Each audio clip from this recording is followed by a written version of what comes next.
misterio de la oración. El misterio de la oración.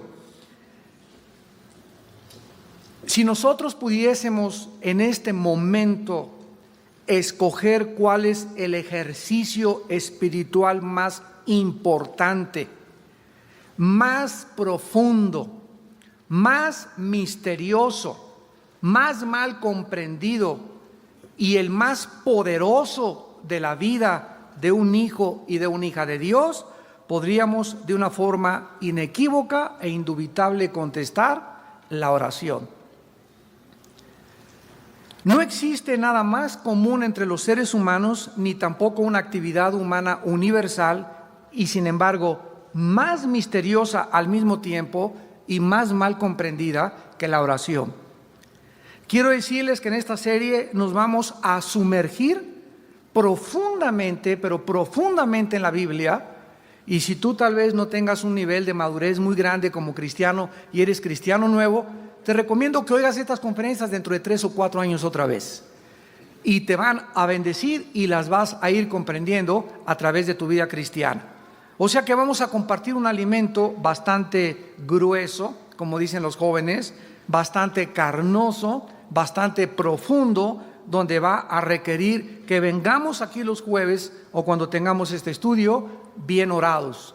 Padre, te pido antes de venir a este estudio que abras mi corazón, que no haya en este momento nada que me perturbe en mis pensamientos, mi lavadora que está descomponiendo, el niño que está allá llorando, el problema con mi acreedor, etcétera, etcétera. Despojémonos de todo peso y de pecado y preocupación y afán y abramos nuestro espíritu a la palabra de Dios, porque cuando la palabra de Dios entra a nuestro espíritu, nos capacita para que cuando salgas de aquí puedas enfrentar con sabiduría la vida. Desde el inicio del registro de la historia, la expresión religiosa de la oración ha sido encontrada en todas las culturas, en todas las civilizaciones y en todas las eras. Todas las tribus primitivas alrededor del mundo, hasta las más complejas civilizaciones, han sido conocidas por practicar este antiguo arte que se llama la oración hacia algún dios o hacia alguna deidad. Los psicólogos, los antropólogos, los sociólogos, los científicos han estudiado a través de toda la historia los efectos de la oración en el desarrollo humano, en la psique humana y en la sociedad humana. ¿Por qué oran los seres humanos desde que la historia tiene registro de la humanidad? Millones de personas alrededor del mundo todos los días participan en sus diferentes religiones de este ritual, cada día en diferente lenguaje, dialecto y culturas. ¿Por qué todas las personas de todas las religiones oran? Inclusive el Dalai Lama, que profesa una religión atea, siempre está haciendo lo que en el Antiguo Testamento se hacía al orar: juntar las dos manos y al hacer esto, implicar con esto la unión de nosotros con Dios, cuando Él mismo dice que Dios no existe. ¿Por qué oran los seres humanos? Todas las principales religiones le requieren a sus seguidores que de una u otra manera se dediquen a la oración. ¿Por qué? Porque el espíritu humano, de acuerdo a la Biblia, está impregnado con un deseo natural, inconsciente, de buscar comunicarse con alguien, de ser escuchado por alguien. En otras palabras, decir: hay alguien ahí, hay alguien que me escucha, pero es algo que está dentro de los seres humanos. ¿Nunca has visto a Chita que haga "hay alguien ahí"? O reuniones de conejos que tengan actividades rituales o liturgias religiosas. Solamente el ser humano es el único, lo vamos a ver a continuación, que ha recibido en su espíritu, aunque estamos separados de Dios desde el nacimiento por el pecado, el ser humano está dentro de él, impregnado de la eternidad. Dice en Eclesiastés 4 el rey Salomón: pusiste en el alma la eternidad. Esta es la razón de la incorregible manifestación religiosa del ser humano desde el principio de la creación. Repito, todas las culturas, todas las tribus, todas las sociedades, todas las civilizaciones se han caracterizado por ser altamente religiosas. ¿Existe un misterio en la oración que el ser humano aún no ha comprendido? Así es. Todas estas culturas, los maometanos, los musulmanes, los judíos, los hindúes, de alguna forma se inclinan ante deidades y no saben si esa deidad a la que están adorando realmente existe, pero los llevan a postrarse, a ofrecerle flores, a ofrecerle fruta, a ofrecerle regalos, a ofrecerle sacrificios de sangre, pero el ser humano, insisto y pongo énfasis, lleva dentro de su alma la eternidad. ¿Funciona realmente la oración? ¿Son todas las oraciones contestadas? ¿Existe alguien que realmente nos esté escuchando? ¿Sabe el ser humano quién lo está escuchando y por qué lo está escuchando? ¿Puede la oración cambiar las circunstancias? Pero la verdadera pregunta para los cristianos no son las que acabamos de mencionar. Si es válida o no es válida la oración. Nosotros los cristianos ya sabemos que sí se contesta y que sí es válida, sino que debemos de preguntarnos nosotros los cristianos si nosotros hemos comprendido el poder de la oración y cómo funciona la oración. Porque si tú después de esta serie o a través de estas conferencias llegas a asimilar y eres lo suficientemente sensible para entender la naturaleza, el poder de la oración, te lo aseguro que va a transformar tu vida para siempre. Porque cuando comiences hoy mismo a llegar a tu casa y comenzar a practicar este bendito hábito y comiences a descubrir que verdaderamente todo lo que sucede en el mundo, y si hay alguna circunstancia que cambiar en tu matrimonio, con tus hijos, en tu trabajo, es nada más a través de la oración, vas a comenzar a vivir de rodillas. Y vas a comenzar a transformar tus oraciones de Jesucito mío, tu estampita la sacas y vas a comenzar a entrar a una nueva dimensión donde vas a descubrir que la oración es una conversación con un amigo. Dios es nuestro amigo, como lo vamos a ver, es nuestro Dios, nuestro Señor, pero Cristo les dijo a sus discípulos, ya no los llamaré siervos, los llamaré amigos. Abraham fue llamado el amigo de Dios. Enoc, que es el único hombre en el Antiguo Testamento junto con Elías que fueron raptados en vida, se le llamó el amigo de Dios porque caminaba con Dios. ¿Cómo puedo yo comunicarme con una deidad? Estoy en un mundo físico, terrenal, visible, y con algo que es invisible, con algo que no puedo ver y con algo que trasciende mi capacidad de entender. Y Dios nos muestra que Él establece la oración como la comunicación, el instrumento para que en un mundo físico, espíritus que somos nosotros dentro de cuerpos humanos, podamos trascender lo invisible y lo espiritual y poder comunicar, entablar una comunicación entre el cielo y la tierra y hacer que las cosas del cielo bajen a la tierra y sea cambiada tu vida, la vida de tu familia, inclusive la vida de una misma nación a través de nuestras oraciones. En Génesis 1, versículo 26, tenemos que iniciar desde el principio de la creación para en esta noche desarrollar realmente el propósito de Dios detrás de la oración. Vamos con mucha calma y desde la A hasta la Z. La palabra propósito significa la razón original por la cual algo fue creada o diseñada. Otra vez, la palabra propósito significa la razón original por lo cual algo o alguien fue creado o diseñado. Aquí tengo un micrófono yo en este momento. Y este micrófono tiene un propósito de ser. El fabricante, el diseñador de este micrófono, le puso diferentes componentes para que en este momento mi voz fuera amplificada. En este momento podemos decir que el propósito y la razón por la cual fue diseñado y fabricado lo está cumpliendo, porque fue fabricado para amplificar mi voz. Nosotros los seres humanos tenemos una razón original de ser, o sea, un propósito.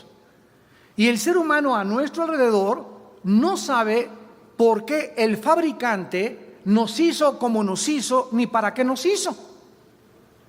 Por ejemplo, vemos a nuestro alrededor el uso indiscriminado del sexo.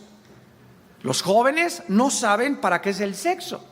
Los adultos no saben para qué es el sexo. Y creen que es algo que se puede usar antes del matrimonio, hombre con hombre, mujer con mujer, 3 contra 2, 4 contra 3, etcétera, etcétera.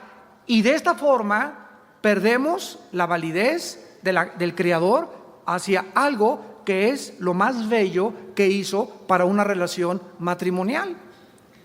Entonces, cuando una persona descubre para qué fue creado el sexo, y venimos a la Biblia y vemos el propósito, o sea, ¿qué es el propósito?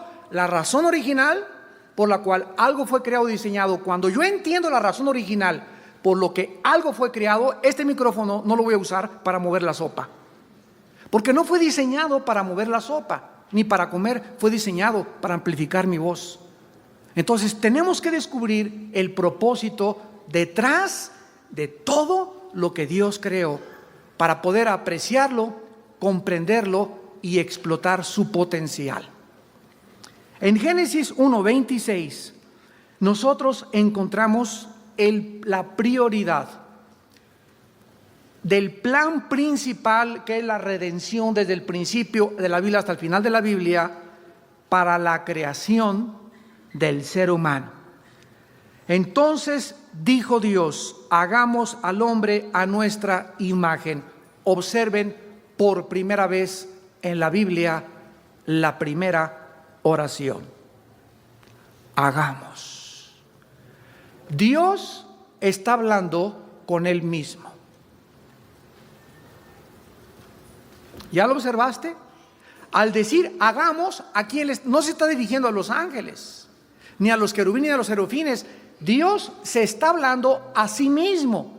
Vemos aquí la primera pluralidad de la deidad de Elohim, donde está el Padre y está el Espíritu Santo, y entre ellos hay una conversación, que es la oración. Es una conversación, es una comunicación, tanto entre los seres espirituales como entre los seres físicos, con su creador y con su fabricante. Entonces, en la primera comunicación que encontramos en la Biblia de la Trinidad, vemos nosotros que entre ellos había una concordancia, una armonía para la creación que ellos iban a hacer. Hagamos al hombre a nuestra imagen, conforme a nuestra semejanza. La Biblia dice en Juan 4:24 que Dios es espíritu. Y para que alguien aquí abajo, en este planeta, pueda comunicarse con Él, necesita la comunicación ser a través de un alambre especial, de un instrumento, de un medio para poder hacer contacto con Dios. Como Él es espíritu, solo mi espíritu lo puede tocar. Vamos a ver en la próxima clase cómo Adán y Eva caminaban y hacían contacto con la deidad, con Elohim, a través del espíritu. Algo pasó, lo vamos a ver después, que el espíritu humano se separó de Dios y quedamos aislados del mundo invisible y del mundo espiritual. Se rompió la comunicación con Dios hasta que Dios comenzó a tratar mediante Abraham, formar un pueblo para volver otra vez y restablecer la comunicación con el pueblo que Dios siempre ha anhelado tener para Él. Dice Génesis 1:26 que Dios nos hace a su imagen y semejanza. ¿Qué significa esto? ¿Significa que Dios tiene cuerpo? No. Nosotros somos espíritus dentro de cuerpos humanos. Dios es un espíritu y no tiene cuerpo humano. Por eso Dios no puede bajar en su esencia aquí a la tierra, y para que Dios bajara aquí a la tierra, hubo la necesidad de que Él se metiera en un cuerpo humano para funcionar bajo las leyes del planeta Tierra. Dios ha creado leyes y Él mismo se somete a las leyes, porque la misma palabra de Dios, escúchame con mucho cuidado, está arriba de Dios mismo, como lo vamos a ver a continuación. Todo lo que Dios ha hecho, Dios lo respeta. Dios ha hecho leyes morales, leyes físicas, y Dios respeta sus leyes. Y Dios puede en cualquier momento, ¿verdad?, establecer los principios que necesitamos para someternos a su deidad, bajo la restricción de que nosotros tengamos de la obediencia a sus leyes. La imagen y la semejanza de Dios significa atributos morales y espirituales. Vuelvo a repetir, atributos morales y espirituales. ¿Qué significa esto? Que Dios nos ha creado con la capacidad de comunicarnos con Él, porque Él es espíritu. Ningún animal tiene esta capacidad. Una vez le pregunté a un maestro de una universidad, ¿usted sabe, o alguien le podría, pregúntale al Dalai Lama a ver si sabe, ¿cuál es la diferencia entre los hombres y los animales? Unos me dijeron, la cola. La crin, como los caballos. Pues que el ser humano es el único que camina en dos piernas. Y les digo, ningún libro, ninguna religión te contesta esta pregunta más que la Biblia. Porque el fabricante es el único que sabe la diferencia entre nosotros y los animales. El mundo acepta que venimos de los animales, que a través de una selección natural el hombre ha evolucionado de un animal inferior a un animal superior, pero que la gallina y tú no tienen ninguna diferencia. O sea, si el hombre tiene una dignidad y tiene derechos humanos, ¿por qué no tienen derechos también animales los animales? La imagen que Dios dejó dentro del hombre es precisamente la eternidad. Somos seres creados para vivir eternamente, ya sea en el cielo o en el infierno. En el infierno no hay vida eterna, hay existencia eterna, que es diferente. La vida eterna se diferencia de la existencia en el infierno, en que la vida eterna es la vida Zoe, la vida de Dios. Y la existencia eterna en el infierno es la separación eterna de la deidad, del fabricante y del creador. Pero ya sea que te vayas al infierno o que te vayas al cielo, el espíritu es indestructible. Es creado para siempre. Ahora noten ustedes lo que nos atañe en esta noche, que inmediatamente que Dios decide en comunión, en su plan con el Hijo y con el Espíritu Santo, hacer una criatura que tuviera la imagen, la marca impregnada de la eternidad y un espíritu, entonces Dios le da por primera vez a esta criatura llamada el ser humano, que el ser humano gobierne este planeta. Y señoré, que es la palabra radá en el hebreo, que significa gobernar o ejercer dominio. En los peces del mar, en las aves de los cielos, en las bestias, en toda la tierra y en todo animal que se arrastra sobre la tierra. Estas palabras son tan importantes para comprender el principio de la oración, porque estas palabras nos definen la relación de Dios en su intento y en su deseo con el ser humano en este planeta. Con estas palabras, el Creador estaba definiendo los límites de sus derechos para influenciar legalmente e interferir en la dimensión terrestre. O sea que, para que me entiendan, cuando Dios dice, vamos a crear a un ser humano, a una criatura, para que esta criatura sea el gobernante de este planeta, no los ángeles, no los querubines, no tú, Satanás, nadie puede meterse con este lugar que le ha asignado al ser humano, porque Él es el que está señalado por mí y creado por mí para gobernar y administrar este planeta. Y cuando Dios le da a un ser humano que vive en un terreno físico dimensional, visible, y Dios vive en un mundo invisible, está diciendo: los ángeles no se metan aquí, los demonios no tienen participación aquí. Aquí el mandamás es el ser humano, la primer pareja, Adán y Eva. Este fue el principal propósito de Dios al crearnos, que fuéramos líderes y ejerciéramos dominio. Y esta es la razón por la cual todos los seres humanos nos choca que nos manden. ¿Por qué? Porque no fuimos creados para ser siervos ni esclavos de nadie. Fuimos creados para gobernar, todos los seres humanos. Y vamos a ver después que fue el pecado y la entrada al pecado lo que nos hizo ser siervos los unos de los otros.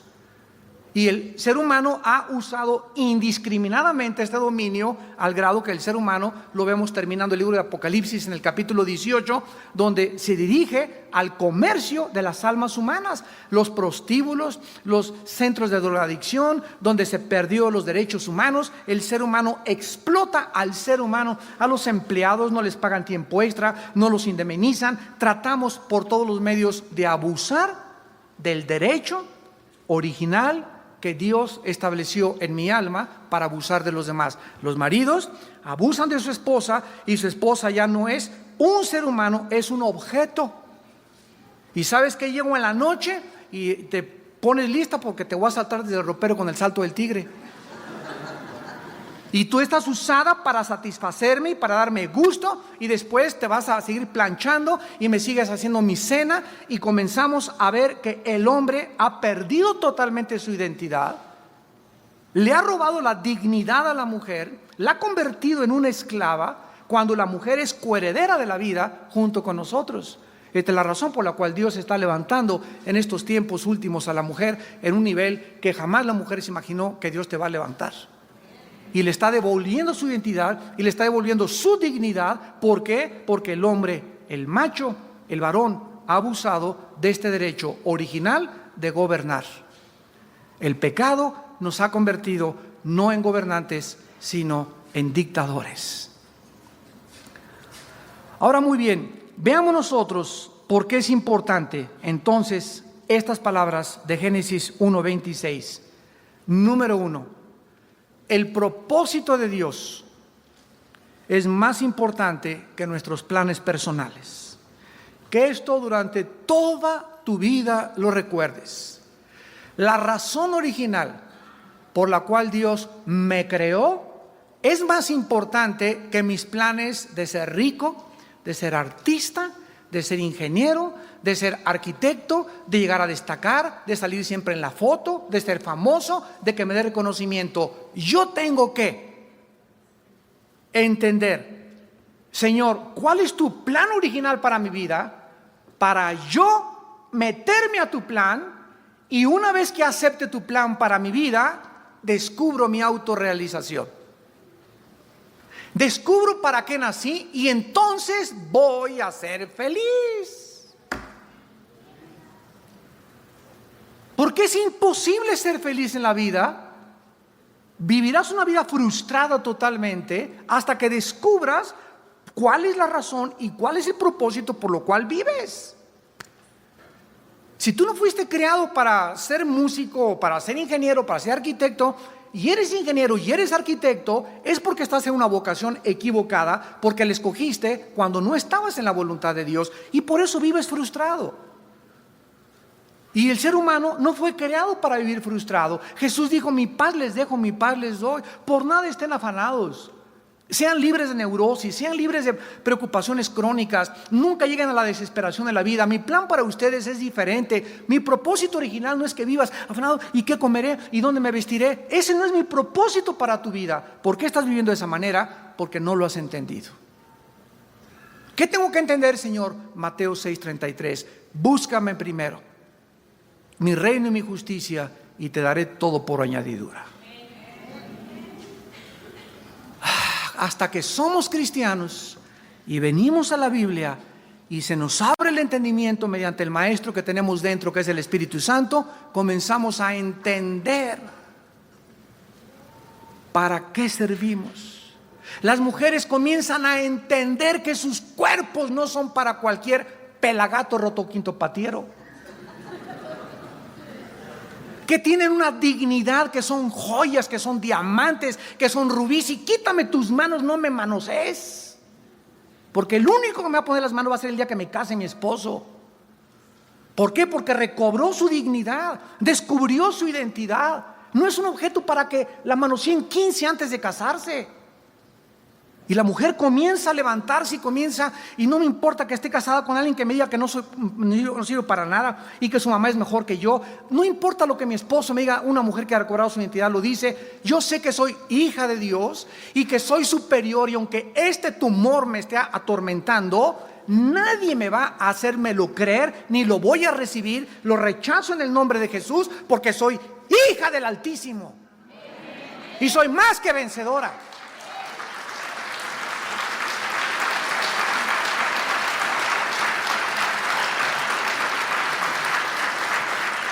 Cuando recuperamos nuestra identidad, nadie nos puede dañar. Nadie te puede psicológicamente menospreciar ni creerle que tú eres inferior y que te lastimaron. No importa que te haya dejado tu mujer o que te haya dejado tu esposo. Esto es una tragedia, es una crisis que un ser humano vive cuando alguien es abandonado por mis padres. Pero al recuperar nuestra identidad en Cristo, Dios es Jehová, es Padre de viudas y de huérfanos.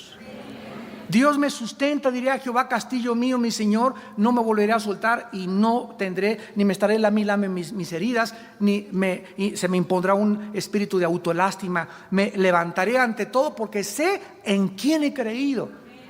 Y sé que Él es poderoso y me está escuchando, y la forma de hacer contacto con Él es a través de la oración, porque el cristiano es una persona que ha recobrado el espíritu separado de Dios.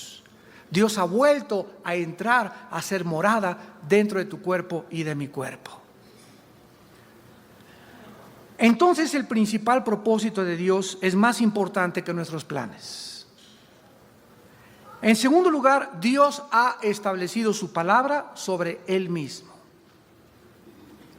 Lo que Dios dice en la Biblia es ley. No solamente la ley de la Biblia es para los hombres, sino que es la ley de Dios. Dios hace leyes, y esas leyes que Dios establece, Dios se somete a esas leyes, y Él dice: lo que ha salido de mi boca nunca cambiará. Ninguna de mis palabras caerá a tierra. Mi palabra será prosperada para aquello para lo que le envié. Y cuando vengo a la Biblia y me encuentro promesas donde Dios me habla y me da algo de lo cual yo dudo, en ese momento recuerdo que Dios está ligado, Dios está integrado a lo que Él ha dicho. De ahí viene la palabra hebrea que se tradujo integridad. ¿Qué cosa es una persona íntegra? Una persona íntegra es una persona que lo que dice, lo hace. Las acciones que yo hago están integradas con lo que yo predico o lo que yo hago. Si yo digo soy cristiano y en mi vida hago acciones que denigran y blasfeman el nombre de Cristo, me comienzo a desintegrar. Y sucede una maldición mental que los psicólogos y psiquiatras actualmente califican y le llaman esquizofrenia. Esquizos, frenos, mente dividida en dos. Hace 2000 años Santiago le ganó a Freud, cuando en el capítulo 1 el apóstol Santiago escribió: el hombre de doble alma es inconstante en todos sus caminos. Y esa palabra ánimo es alma en el original griego. Una persona que tiene una mente dividida, que en su casa, ¿verdad?, es un dictador, en la iglesia es San Martín de Porres, en el trabajo es José Stalin, y tiene 3 o 4 máscaras, es una persona desintegrada en su personalidad. Y esa persona no puede tener equilibrio en ningún área de su vida. Puede alcanzar y me dieron el premio Nobel de Medicina y destacar en la ciencia, llegar a ser presidente de la Goodrich Euskadi, llegar a ser gobernador de un estado, y sin embargo vivir un matrimonio, vivir una vida individual, personal, que nadie conoce, que es el esqueleto en su ropero, y ser la persona más inmoral de esta tierra. Es una persona que Jesús dijo: ¿de qué le sirvió haber ganado el mundo perderá su alma al final de su vida. Y en tercer lugar, el tercer principio que sacamos de Génesis 1:26 es que la santidad de Dios es el fundamento de su integridad y de su fidelidad. Como Dios es un Dios santo, Él no puede, bajo ninguna circunstancia, jamás mentirnos. Dios jamás podrá cambiar su carácter ni su forma de ser, porque Él es inmutable, es el mismo ayer, hoy y por siempre. Como Dios es santo, Dios tiene que, por su santidad, castigar el pecado. Su santidad le obliga a castigar el pecado, porque si Dios pasara desapercibido el pecado, o lo hiciera a un lado, o lo simulara, o se hiciera tonto ante el pecado, se desintegraría en su carácter moral. Y la Biblia dice: Dios, grande en la misericordia, lento para la ira, pero que de ninguna manera tendrá al culpable por inocente. Esta es una de las descripciones más bellas que existen de la personalidad y del carácter de Dios. De ninguna manera pasará por arriba del pecado. El pecado tendrá que ser castigado. Ahora, veamos a continuación algunos pasajes para poder impregnar en nuestro espíritu en esta noche el principal principio de Dios, que su propósito es más importante que todos mis planes. Por ejemplo, todo lo que es motivado, todo lo que Dios hace absolutamente sin ninguna excepción, tiene como motivación su principal plan. Sus planes que Él ha determinado se van a cumplir. Cuando dice en Filipenses 1:6, porque lo que comenzó Dios en mi vida lo va a perfeccionar hasta el día de Cristo, me llena de una satisfacción y de una seguridad tremenda, porque Dios me dice: ¿sabes qué, Armando? No te voy a dejar hasta que no cumpla mi propósito en ti. ¿Y cuál es tu propósito para mi vida, Padre? Lo vamos a ir descubriendo. Principalmente formar el carácter de mi Hijo Jesucristo en tu vida. Quiero que seas un pequeño Jesús. ¿Qué es lo que significa la palabra cristiano? Cristo es ungido, anos pequeño. Cristiano es pequeño ungido, pequeño Cristo. Y ejemplo nos dejó para que sigamos sus pisadas. Entonces, el propósito de Dios para mi vida no es tanto que yo sea un grande predicador, que gane muchas almas, que construya 300 iglesias y que tenga la denominación más grande de Latinoamérica, o que haga 50 asilos para ancianos o 100 orfanatorios. Dios, su propósito original para mi vida es más importante lo que yo soy que lo que hago. A Dios le importa más mi carácter que mis acciones. Cuando lleguemos al cielo, llega y dile a San Pedro: a ver, te dice Pedro, a ver, Peter, déjame entrar al cielo, ¿no? ¿Por qué te voy a entrar al cielo? No, hombre, es que mira, me fui a la villa 20 veces de rodillas. Era cuatísimo del Dalai Lama. Construí 50 orfanatorios, hice 100 asilos. Es más, el castillo de Chapultepec me lo regalaron y lo ofrendé a un orfanatorio de niños. Ninguna cosa que nosotros hayamos hecho nos abrirá la puerta del cielo. Cuando lleguemos al cielo, lo que Dios me va a preguntar, más que cualquier cosa que yo haya hecho, es: ¿cuánto te pareces a Jesús?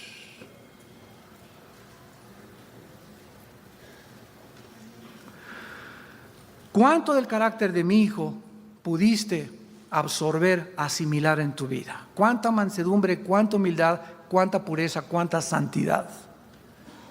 Porque cuando lleguemos al porvenir, a la otra vida, allá se nos van a asignar otros oficios, otras posiciones de autoridad, y lo que Dios me dé a ti y a mí en la otra vida, en lo porvenir, cuando salgamos de nuestro cuerpo, la posición que Dios me dé en la otra vida estará en relación con cuánto del carácter de Jesús pude tener en mi vida en esta vida. No con cuántas cosas haya hecho, sino cuánto de Jesús hay en mi vida al llegar al cielo. Esto es importante. Vean ustedes, por ejemplo, Isaías 46. Isaías 46, versículos del 10 al 11. Y vamos a ver en estas escrituras que todo lo que Dios hace, repito, es motivado por su propósito original, el cual nunca ha cambiado ni cambiará. Isaías 46, versículo 10 al 11, dice que anuncio lo por venir desde el principio y desde la antigüedad, lo que aún no era hecho. Que digo, escucha, mi consejo. Esta palabra consejo, etzá en el hebreo, significa propósito. Mi propósito o mi consejo, o en otras palabras, lo que yo he determinado desde el principio, haré todo lo que quiero. Que llamo desde el oriente al ave y de tierra lejana al varón de mi consejo, yo hablé y lo haré venir. Lo he pensado y también lo haré. ¿Qué es y cuál fue el consejo de Dios para el ser humano desde el principio de la creación? Que nosotros pudiésemos en esta tarde comprender la razón y el propósito por el cual nos creó. ¿Para qué nos creó? Nos creó para gobernar. Nos creó para liderear. Nos creó para dirigir. ¿Por qué? Porque nos estamos entrenando en este mundo para gobernar el mundo venidero. Jesús dice que nosotros somos coherederos de Él en la otra vida. ¿Qué significa? Si ustedes ven Daniel 7:27, dice, y que el reino y el dominio debajo de los reinos se ha entregado al pueblo de los santos, cuyo dominio no tiene fin. Estamos siendo entrenados en esta vida para gobernar el universo, junto con Jesucristo, el Hijo de Dios. Los mismos ángeles no tienen esta asignatura, ni jamás se les concedió esta prerrogativa. Ninguna criatura que Dios ha creado en el universo, de acuerdo a la Biblia, está siendo preparada para gobernar. Por eso dice Pablo, ¿verdad? Yo sé en quién he creído y sé que me está esperando la corona de gloria, y no solamente a mí, sino a todos los que aman su venida. Y dice en 1 Corintios 6, del 2 al 4, ¿qué no sabéis que hemos de juzgar a los ángeles? ¿Qué no sabéis que vamos a ser gobernantes en la otra vida y que por eso se desprecia todas las cosas que este mundo nos ofrece? El diablo le dijo a Cristo, te ofrezco Hollywood, te ofrezco 50 mujeres, te ofrezco las glorias, dinero, poder y todo. Y Jesús le dijo, a tu Señor no vas a tentar, porque solamente a Dios lo puedes amar y respetar, y a Él solo lo puedes adorar. Por el gozo, dice Hebreos 12, puesto delante de Él, porque Jesús no tenía los ojos en nada de lo que esta vida le podía ofrecer. Le ofrecieron hacerlo rey, le dijeron que podía ser rey en Jerusalén, que Él los liberara del yugo romano. Jesús despreció la gloria de este mundo por el gozo puesto detrás de la cruz, porque sabía que después de la cruz viene la corona, y si nosotros vamos a reinar con Él, antes tenemos que sufrir con Él, para que seamos tenidos por dignos de las cosas que en el reino venidero se nos van a entregar. En Isaías 55, ojalá que estén aprendiendo algo. En Isaías 55, 11 y 12 vemos su propósito, su consejo relacionado con su palabra. Porque como desciende de los cielos la lluvia y la nieve, y no vuelve allá, sino que riega la tierra y la hace germinar y producir y da semilla al que siembra y pan al que come, así será mi palabra que sale de mi boca. O sea, todo lo que esté en la Biblia no volverá vacío, sino que hará lo que yo quiero y será prosperada en aquello para que le envíe. Vemos la inmutabilidad.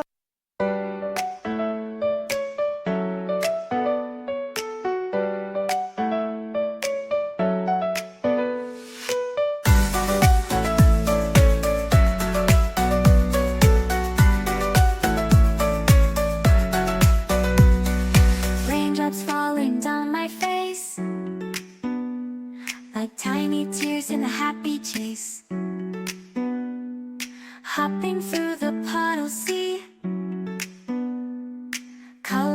dancing wild and free. Skies are gray, but I don't mind. Cool raindrops on my skin I find. Kicking off my Saturday. Watch the clouds just drift away. Rainbow in the rain, what a sight. Colors shining oh so bright. Dancing in the streets, so bright. Everything will be alright.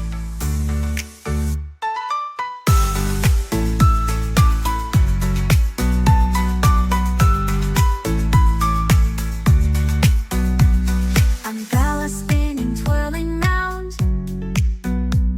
A colorful halo on the ground. Music playing on the sand. Skipping beats, the heart will sway. Feel the world come out to play. Lightning cracks, but don't you fear. Magic shines when skies are clear. Raindrops whisper secrets true. A hidden beauty shines right through.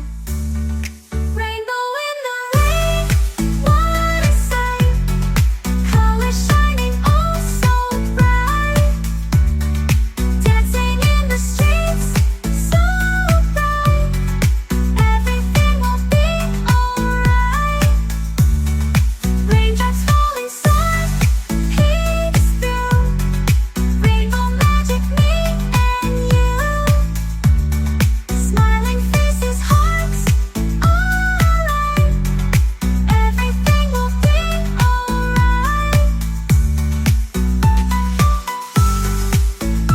will be alright.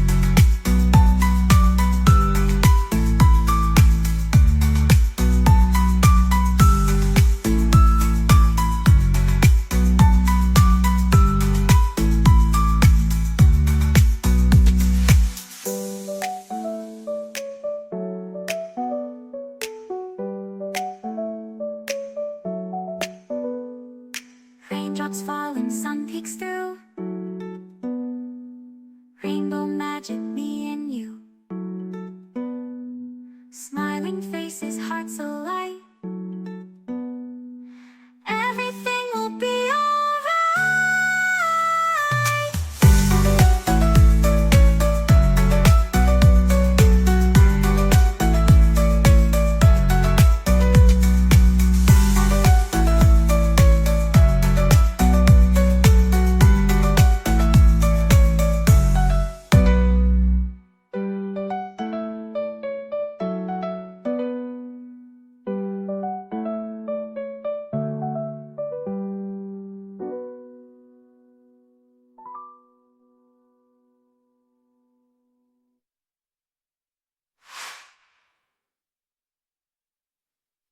Del consejo y de la sabiduría de Dios.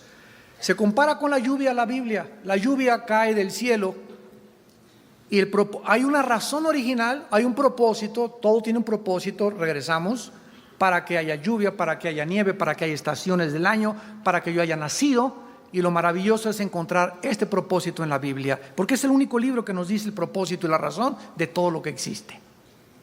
La lluvia es y fue creada por Dios para que cayera, y esta tierra está relacionada para que se moje.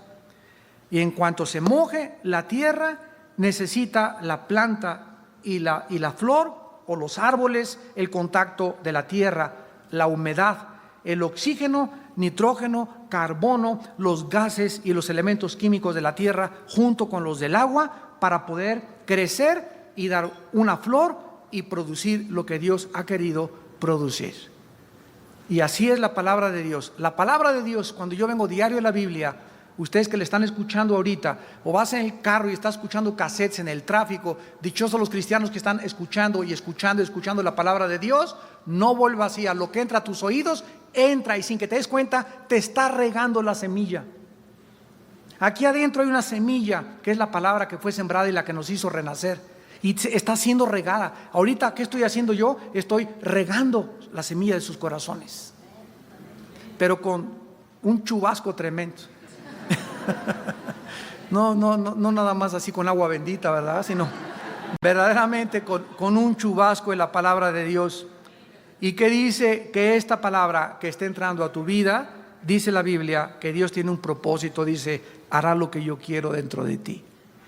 ¿Y cuál es la condición? Que la recibas. Que no te entre por acá y te salga por allá. Porque dice, porque será prosperada en aquello para que le envíe. Esta palabra dentro de mí, si en esta noche y cuando oigo la palabra y soy expuesto a la palabra, no importa el predicador que sea, abro mi corazón y la palabra entra a mi vida, dentro de mi vida comienza a fortalecer mi espíritu, a sanar mi mente, a darme un concepto y una percepción y un discernimiento más amplio de la vida, del universo. Inmediatamente veo un peloncito que anda por ahí, ¿verdad? Que dice que es líder religioso, y inmediatamente mi espíritu me dice, ¿verdad? Es un falso profeta. Yo oigo esta filosofía y no es cierto. Y aunque la gente vaya y todos se arremolinen ahí, yo sé, ¿verdad?, que no han sido nunca los muchos los que han cambiado las cosas, sino los pocos. Nunca la mayoría ha demostrado en la historia estar en lo correcto. Y si el mundo entero, como dice Cristo, ancha y espaciosa la puerta que conduce a la perdición, y la mayoría van por ella. Y la tendencia del ser humano es que si son muchos, me voy con el rebaño, me voy con la manada. Y Dios nos mandó a quedarnos solos. Y tú tienes que comenzar a considerar pagar este precio. Vean también en Proverbios 19, versículo 21. Proverbios 19, 21, la misma verdad.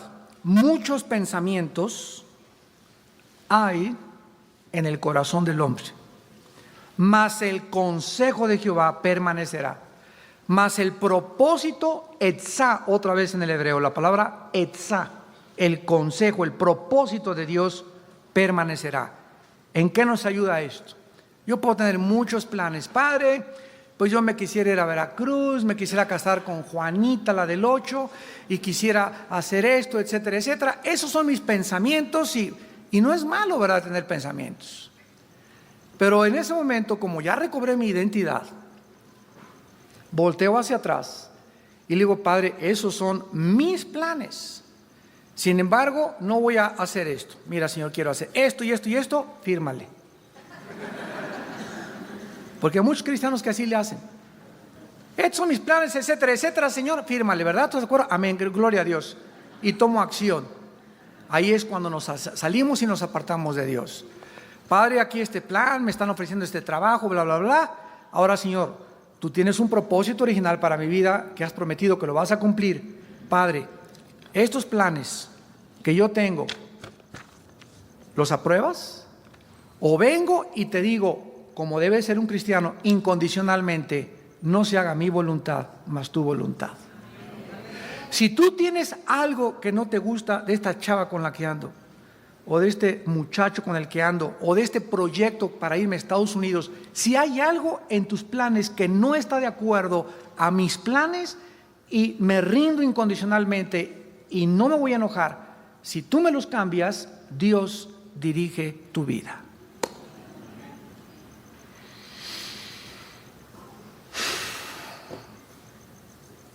Él no puede dirigir a un rebelde. Y si te aferras a tus planes y te quieres casar con ese y con esa y hacer esto, Dios te deja. Porque la voluntad de Dios es permisiva y es directiva. Dios permite que te hayas casado como te casaste, que hayas abierto el negocio que abriste, que te hayas ido donde te fuiste, porque te encaprichaste. Y no le diste oportunidad ni le dijiste, Padre, quítame esta persona de mi vida o este negocio si no está dentro de tus planes. Porque cuando no hacemos eso y no consultamos a Elohim, comenzamos a verdaderamente convertirnos en dioses y a determinar lo que yo voy a hacer. Lo dice Santiago capítulo 4. Hay de ustedes que dicen, mañana voy a ir a traficar y me voy de viaje, cuando deberían de decir, si el Señor lo permite, lo haré. ¿Se dan cuenta de la diferencia entre una persona sometida al Eterno y una persona voluntariosa y caprichosa. Y esta es la razón por la cual en Efesios 1:11 el apóstol Pablo nos dice la misma verdad. Efesios 1:11. En él, asimismo, tuvimos herencia, habiendo sido predestinados conforme al propósito, otra vez. Fuimos predestinados conforme al propósito del que hace todas las cosas según el designio de su voluntad. Dios tiene un propósito, una razón original, y tiene planes para mi vida, tiene planes para mi matrimonio, tiene planes para mis hijos. Mi responsabilidad es descubrir cuáles son esos planes para mi vida. Y terminamos en Hebreos 6, versículo 17. Hebreos 6:17, por lo cual, queriendo Dios mostrar más abundantemente a los herederos de la promesa la inmutabilidad de su propósito o de su consejo, o sea, ¿cuál es el consejo? ¿Cuál es el propósito original de Dios para mi vida? Que Él dirija mi vida y que yo pueda, a través de la oración, de la conversación, entablar una comunión con Él, una amistad con Él, porque es el consejo que nunca cambiará. La inmutabilidad de su consejo, o sea, significa que su propósito no va a cambiar. Interpuso juramento. ¿Cuál es el versículo de los más favoritos que tengo en mi vida? Efesios 3:20. Y aquel que es poderoso para hacer todas las cosas, mucho más abundantemente de lo que pedimos o entendemos, según el poder que actúa en nosotros. Dios, lo que yo le pido, vamos a terminar con esta meditación. Lo que le pedimos en oración a Dios, Dios nos los va a contestar, no como se lo pedimos. Dios es tan bueno y tan poderoso y tan grande que lo que le pedí me lo va a dar mucho más grande de lo que ni siquiera me imaginé que yo le estaba pidiendo. Pero para que Dios haga eso, dejó un poder dentro de mí que se llama la oración. ¿Cuál es ese poder que actúa entre nosotros? La oración. Lo que hace entrar a Dios en acción en mi vida es la oración. Oremos. Padre, te damos gracias por revelarnos el misterio de tu voluntad,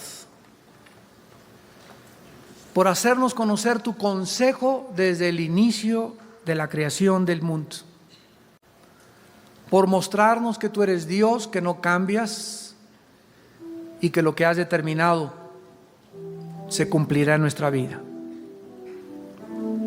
Te damos gracias, Señor, porque es a través de la obediencia a tus leyes, a tu palabra, a tu consejo, a tu propósito,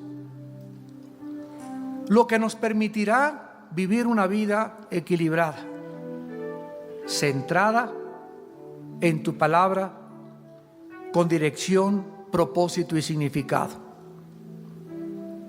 Te damos gracias, Señor, por haber venido a restaurarnos. ¿Qué hubiera sido si no hubieras intervenido en nuestra vida? Seríamos como pájaro herido en el suelo.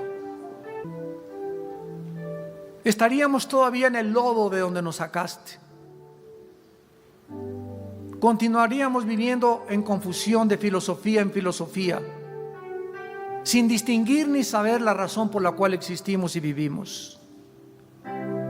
Pero tú, que eres rico en misericordia, nos salvaste. No por ninguna obra que nosotros hubiésemos hecho, sino por tu gracia y el lavamiento de la regeneración del Espíritu Santo, el cual has derramado en nuestra vida para que sea nuestro maestro, porque es tu Espíritu el que nos guía a toda la verdad, el que nos enseña todas las cosas, el que nos consuela, el que nos anima y el que nos dice en esta noche: no tengan miedo. Pequeña manada, no se turbe vuestro corazón. Si creen en Dios, crean también en mí, dijo Jesús. En la casa de mi Padre hay muchas moradas. He ido a prepararles un lugar. Espérenme, demuéstrenme que me están esperando, purificando sus vidas, obedeciendo mis mandamientos, haciendo mi voluntad. Porque vendré a vosotros otra vez, voy a regresar y los tomaré a mí mismo y los llevaré ante la presencia de mi Padre, para que donde yo estoy, ustedes también estén. He aquí vengo pronto y mi galardón conmigo. No os canséis de sembrar, no os canséis de hacer el bien, porque a vuestro tiempo recogeréis vuestra cosecha. Padre Santo, te damos gracias por la sangre derramada en esa cruz. Te damos gracias por la vida que nos has dado en Jesucristo, tu Hijo, porque Él es el único verdadero profeta. Él es el único que ofrece medicina a la humanidad. Él es el único sabio, porque en Él están escondidos todos los tesoros de la sabiduría y del conocimiento. En esta tarde tal vez haya algunas personas que aún no tienen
la vida de Jesús morando en sus vidas. Tal vez tú en esta tarde aún no hayas encontrado el propósito ni la razón de tu vida, y quiero decirte que en este momento no es una coincidencia que hayas venido, no es un accidente. Dios te ama y en su infinito amor por ti te ha traído a escuchar su voz a través de la Biblia y decirte que la paga de tus pecados es la muerte, y que si tú mueres en tus pecados jamás volverás a heredar ni a entrar en el reino de su Hijo Jesucristo. Y por el amor que te tiene, la Biblia dice que murió por ti en la cruz, que dio su sangre por nuestros pecados, y que si tú en esta tarde le aceptas, ustedes también por la televisión que nos están viendo, donde quiera que te encuentres, si tú le abres tu corazón a Jesús en esta noche, Él te va a perdonar tus pecados, te va a dar la vida eterna, y vas a iniciar una relación con Él a través de la oración, de la conversación